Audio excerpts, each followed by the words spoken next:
Selamat Hari Natal Bapak Ibu Saudara semua.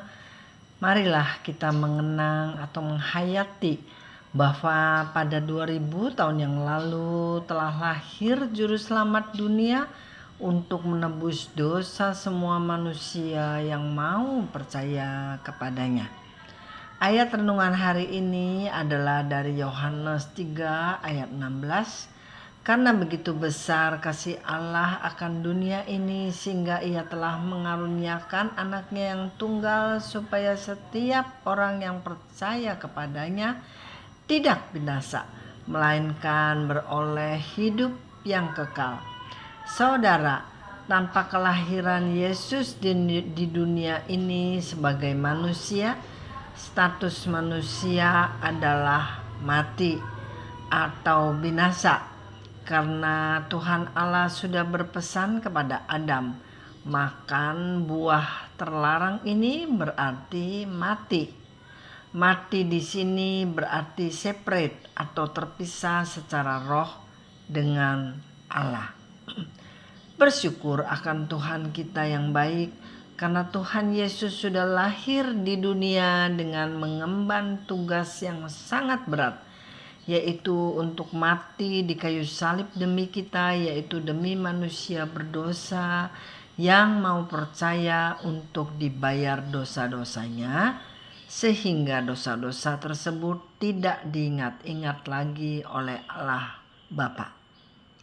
Dari Roma 4 ayat 7 berbunyi, berbahagialah orang yang diampuni pelanggaran-pelanggarannya dan yang ditutupi dosa-dosanya. Dan ayat 8, berbahagialah manusia yang kesalahannya tidak diperhitungkan Tuhan kepadanya. Daud, saudara, sudah berprofetik dan memimpikan status bahagia tersebut.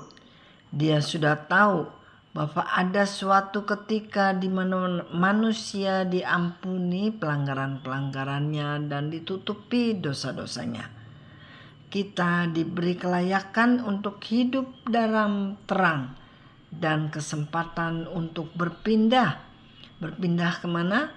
Dari status binasa ke dalam kerajaan surga.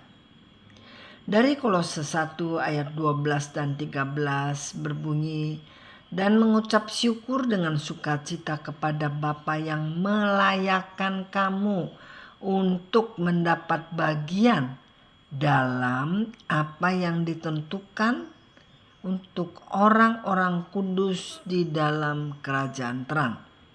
Ia telah melepaskan kita dari kuasa kegelapan dan memindahkan kita ke dalam kerajaan anaknya yang kekasih. Jadi saudara, kita yang tadinya dalam kuasa kegelapan karena Yesus sudah dipindahkan. Dipindahkan kemana? Sudah berpindah ke dalam kerajaan Allah anak. Lewat siapa? Lewat pengantara kita. Yesus adalah satu-satunya pengantara kita kepada siapa saudara?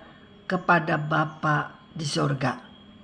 Tidak ada nama lain yang berfungsi sebagai pengantara kecuali Yesus. Lukas 12 ayat 14 mengatakan, tetapi Yesus berkata kepadanya, saudara, siapakah yang telah mengangkat aku menjadi hakim atau pengantara atas kamu?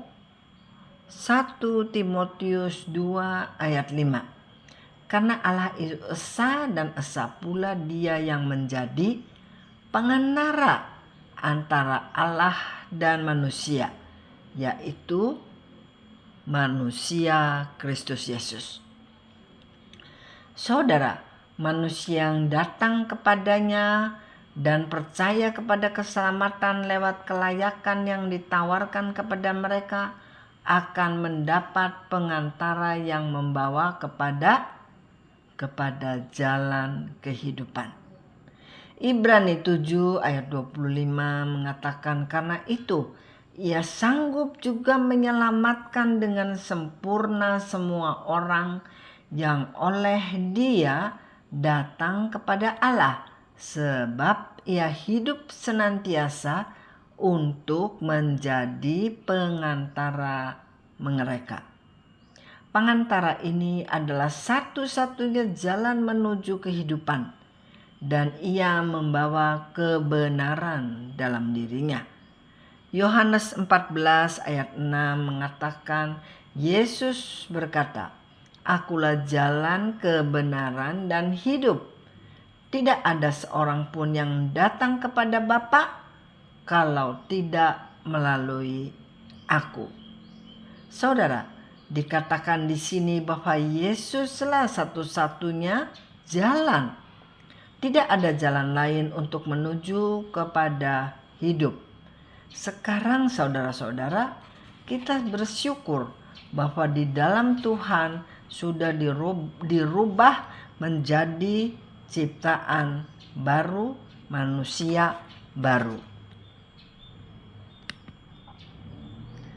Sekian renungan Natal ini. Kita semua selamat hidup serta damai sejahtera di dalam Yesus.